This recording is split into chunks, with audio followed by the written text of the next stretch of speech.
Алланы көзбен көре аламыз ба? Бұл фәни дүниеде бәріміз ұлы жаратушыны көрудеміз. Бірақ көру қабілеті шектеулі жалаң көзімізбен емес, ақыл көзімізбен көрудеміз. Рас, мысалы түрлі жеміс-жидектердің дәмін көзбен көру мүмкін емес.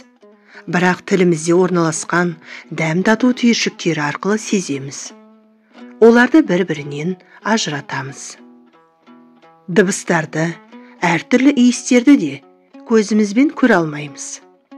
Оларды құлағымыздың есту, мұрнымыздың сезу қабілеті арқылы сезіп білеміз.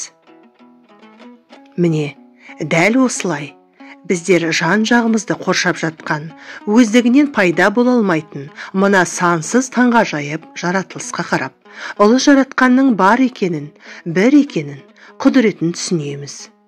Ендеше оны ақыл көзімізбен көреміз. Өз басым Алланы көрген емеспін. Олай болса ол жоқ деу. Көру қабілеті белгілі заңдықтардан аса алмайтын, көру аясы шектеулі, көзіміздің әлсіздігімен қоса, ұлы жаратушының ұлылығы мен шексіздігін түсінбеуден туады. Түймеде екі көзімен күлі болмыс әлемінде ада шексіз Алла тағаланы неге көре алмаймын деу күлкілі нәрсе. Көздің әлсіздігі соншалық, тікелей көру мүшесі бола тұра, ол өз-өзін көре алмайды. Ал енді осындай өз-өзін көруге қабілетсіз көзбен Алла тағаланы көре алмадым, олай болса ол жоқ деу қисынға келе ме? Негізінде айналамызда көзге көрінбейтін, бірақ бар екендігіне еш күмән жоқ, қаншама нәрсе бар. Мысалы адамның рухын, қуану, қайғыру сезімдерін, және ақыл ойын әлемдегі тартылыс, гравитация күшін көзімізбен көре алмағандығымызбен бұлардың бар екендігіне ешбір күмән келтірмейді. Өйткені біз нәтижесіне қарап, бұлардың бар екендігіне көз жеткіземіз. Айталық жүзіміздің реңіне, даусымыздың шығу ырғағына, бет жүзіміздің құбылуына қарап, адамның қуанғанын яки қайғырғанын білеміз. Бірақ қуаныш пен қайғы сезімдерін көзімізбен көре алмаймыз.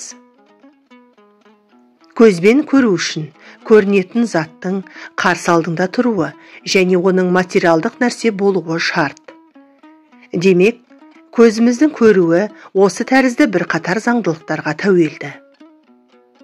Ал Алла тағала шектеулі әрі материалды болмағандықтан, оның тек қарсы алдымызда яки басқа белгілі бір мекенде болуы да мүмкін емес. Себебі барлық мекен атаулы кейіннен жаратылған. Ал Алла тағала сол жаратылған мекендер жоқ кезде де бар еді. Міне гәп осында. Олай болса, көру аясы тар, көру қабілеті кейбір заңдылықтарға тәуелді әлсіз көзімізбен Алла тағаланы мына дүниеде көруіміз мүмкін емес. Демек, ұлы жаратушыны көре алмауымыз оның жоқтығының белгісі емес. Керісінше, көз көре алмайтындай, оның ұлылығы мен шексіздігінің, сондай-ақ біздегі көздің тым әлсіздігінің белгісі. Алла тағала Құран кәрімде: көздер оны көре алмас, бірақ ол көздерді көреді. Әл-Анғам сүресі 103 аят делінген.